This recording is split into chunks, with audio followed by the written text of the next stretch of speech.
Ian Garry believes he's carrying UFC 292. Ian is scheduled to fight Neil Magny. Speaking to Ariel Helwani, Ian said, "I believe that I'm carrying this UFC 292 card on my back, and that if it wasn't for me, this card would go down the drain. With the opponent changing everything, at the end of the day, I'm just happy the fans get to see me, because I know there's a lot of Irish and Brazilian support in Boston that are excited to have me there. I'm glad the fans get to watch me live in action. For sure, I'm Irish. I'm fighting in Boston. They have a massive Irish contingent. I've just been in Brazil the last 2.5 months. The biggest contingent of Brazilians is in Massachusetts and Boston. This is the stage, the platform where I go in there and you say it. You've got the likes of Sean O'Malley and Aljamain and all of these guys, that I'm the superstar on the card. It happened in the last fight. It's happening this fight. The wheels are in motion. I just have to show up and do my thing and the world will see." Anthony Smith reveals Chris Weidman is by far the most skilled person he's ever trained with. Smith says he's never won any exchange with Chris, whether that be in grappling or striking. Weidman is scheduled to fight Brad Tavares at UFC 292 this weekend. Chris is by far, I've said this before, I'll say it again, is by far the best person I've ever trained with. But it's really? Yeah, it's not even close. I've never taken a round off Chris in anything. I've never won a striking round. Obviously, never out wrestled him, and we're pretty competitive in grappling. But I've never swept him. I've never tapped him. I've never. It's kind of a stalemate there. I've never passed his guard. Like, I mean, for whatever reason, it recently hasn't translated to his competitions. But when I trained with him, I wondered how he's ever lost to anybody. It just really. He's that good. And if he can bring 60 or 70% of that to the octagon, I think that he'll be just fine. But you're right, Brad Tavares is tough, and he's not afraid of anybody. He'll step right in the pocket. He's got heavy hands. And that fight, even though it's a loss to Duplessis, he was winning, the beginning of that fight and looking very, very good doing. And then you see what Duplessis was able to go on and do. I think that loss has aged really well for him. I don't know how open he's been with it, like outward in the media and stuff, but I'll pull the curtain back. He was barely training going into the Vitor fight. He only trained like 2 weeks for that fight. So like I think same thing with the Machida fight when he beat Machida. Like, he's the champion of the world. He beat Anderson Silva twice. And then, now he's beating these guys and he's barely trying. Like, he's barely training to do it.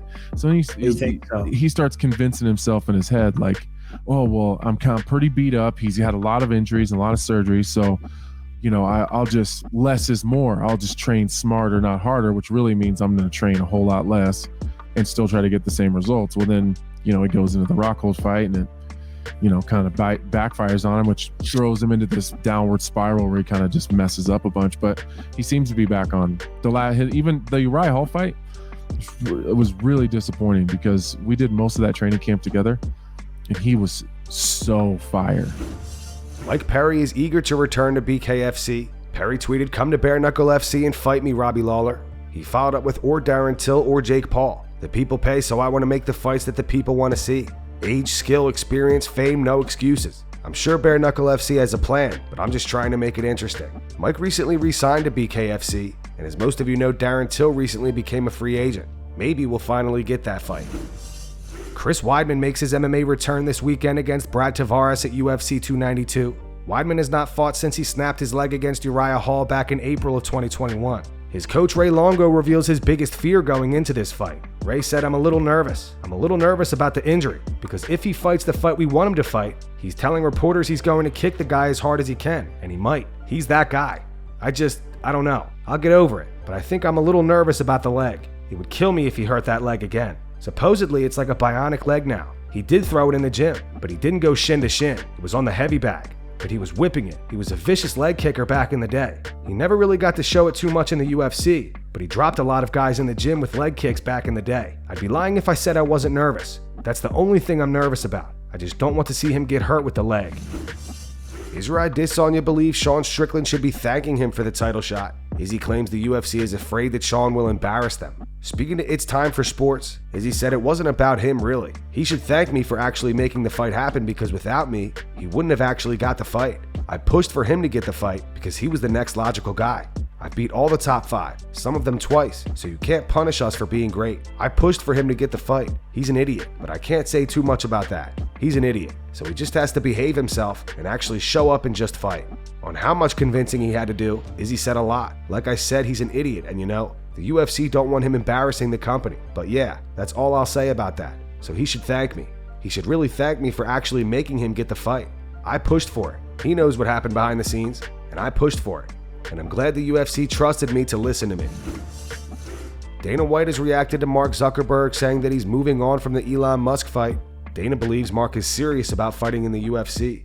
Mark initially said, "I think we can all agree Elon isn't serious and it's time to move on." I offered a real date. Dana White offered to make this a legit competition for charity. Elon won't confirm a date, then says he needs surgery, and now asked to do a practice round in my backyard instead. If Elon ever gets serious about a real date, an official event, he knows how to reach me. Otherwise, time to move on. I'm going to focus on competing with people who take the sport seriously. Elon replied with this. He wrote fight recap. I joked on X about fighting Zuck. Zuck then said send me location. Italy graciously offered a coliseum. Zuck declined.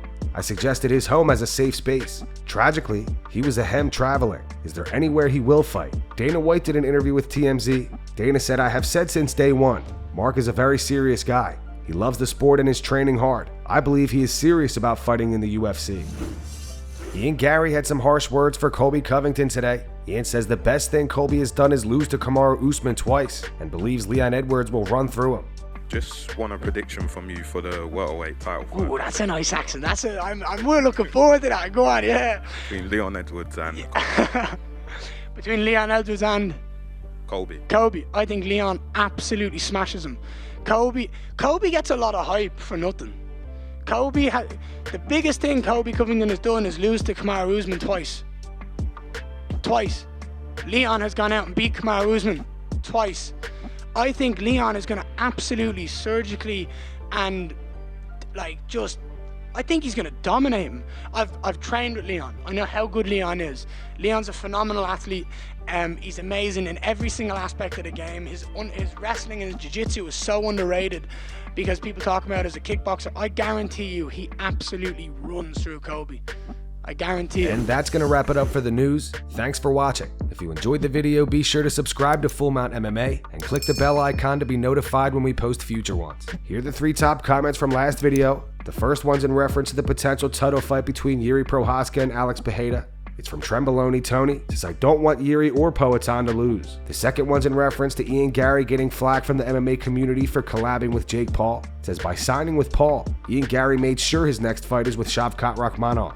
And the final one's from John. It says, Alex Pereira versus Jiří Procházka is going to be insane. Those were the 3 top comments from last video. If you want to be featured on the next one, all you have to do is comment down below. If you missed yesterday's news, click the video on screen to get caught up. And make sure to go subscribe to our second channel where we post our exclusive MMA interviews.